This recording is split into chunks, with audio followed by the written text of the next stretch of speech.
ప్రభుత్వం మారింది కాబట్టి సంక్షేమ పథకాలు ప్రజలందరికీ అందుతున్నాయని ఏపీ డిప్యూటీ స్పీకర్ రఘురామకృష్ణంరాజు అన్నారు. కోనసీమ జిల్లా వన్నె చింతలపూడిలో పర్యటించారు. ఇక ఈ సందర్భంగా క్షత్రియ సేవా సమితి ఆధ్వర్యంలో RRR ను ఘనంగా సన్మానించారు. ఈసారి సంక్రాంతి పండుగను అందరూ సంతోషంగా జరుపుకుంటారని అన్నారు.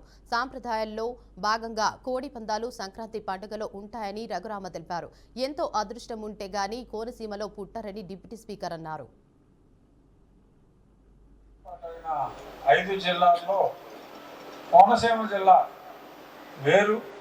మీ కోనసీమ వల్ల ఆప్యాయతలు వేరు అన్నది మళ్ళీ నేను ఈరోజు ప్రత్యక్షంగా చూడటం జరిగింది.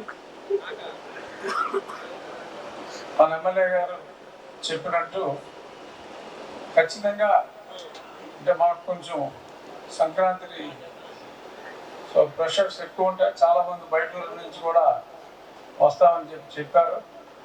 బట్ ఏమాత్రం ఛాన్స్ ఉన్నా ఖచ్చితంగా మీ ఊళ్ళో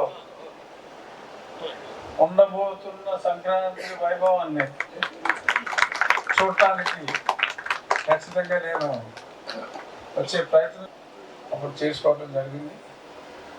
ఎన్నో దేవాలయాలకి ప్రసిద్ధి చెందిన ఇప్పుడు తిరుపతికే పోటీ వస్తున్న మరి మీ వాడపల్లి వెంకటేశ్వర స్వామి ఇలా ఎంతోమంది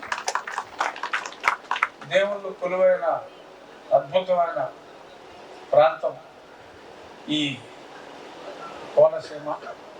ఈ కొత్తగా ఏర్పాటైన 5 జిల్లాల్లో